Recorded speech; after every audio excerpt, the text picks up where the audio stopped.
tangkai di laman harumnya semerbak tak terberi. Majlis rasmi kita mulakan dengan semangat dan tekad murni. Assalamualaikum dan selamat sejahtera. Hari ini 8 Oktober 2025 telah diadakan perkampungan bahasa Pitara di Surau Asyakirin SMK Jeram.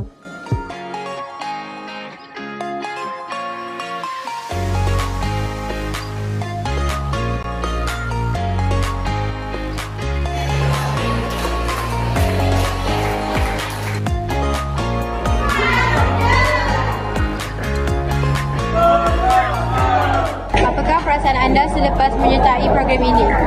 Perasaan saya gembira sebab dapat mengingatkan silaturahmi sesama kawan. Saya juga sangat teruja dapat bersama dengan pelakon lain. Saya rasa sangat gembira sebab saya dapat bersatu dengan kelas-kelas lain dan bersamalah semua bersama.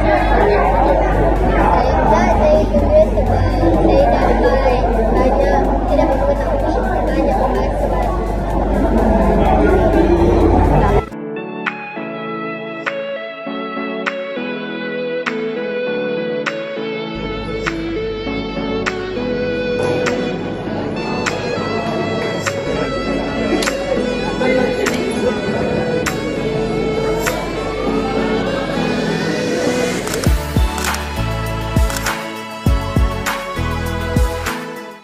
Apa perasaan awak lepas menjalankan aktiviti tersebut?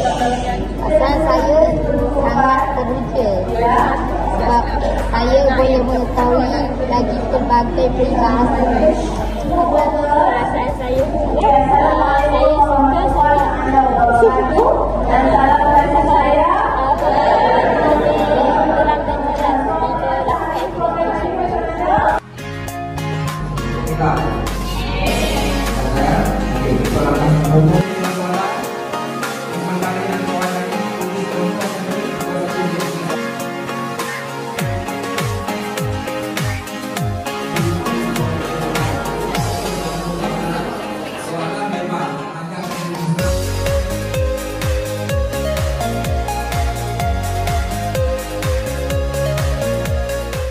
Apakah perasaan anda selepas menyertai program ini?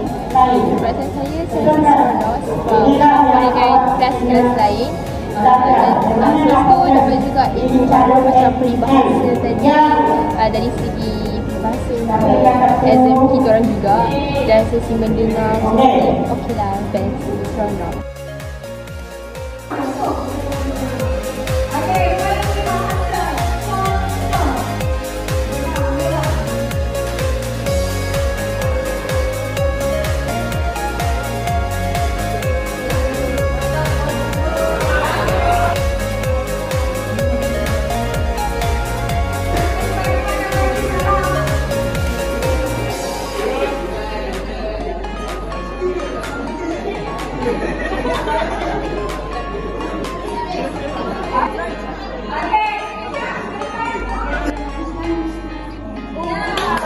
Apa perasaan untuk hari ini?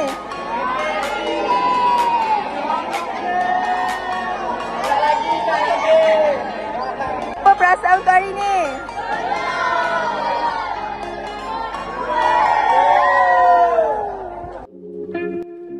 Selepas tamatnya program perkampungan bahasa Pitara, murid diharapkan dapat meningkatkan kecemerlangan dalam ujian bahasa Melayu SPM, menyediakan peluang kepada murid dalam aktiviti desain bahasa Melayu secara bersasar, serta meningkatkan keseronokan dalam aktiviti bahasa di luar minit darjah. Berakhirlah tahun 2025. Semoga kita berjumpa lagi pada tahun hadapan.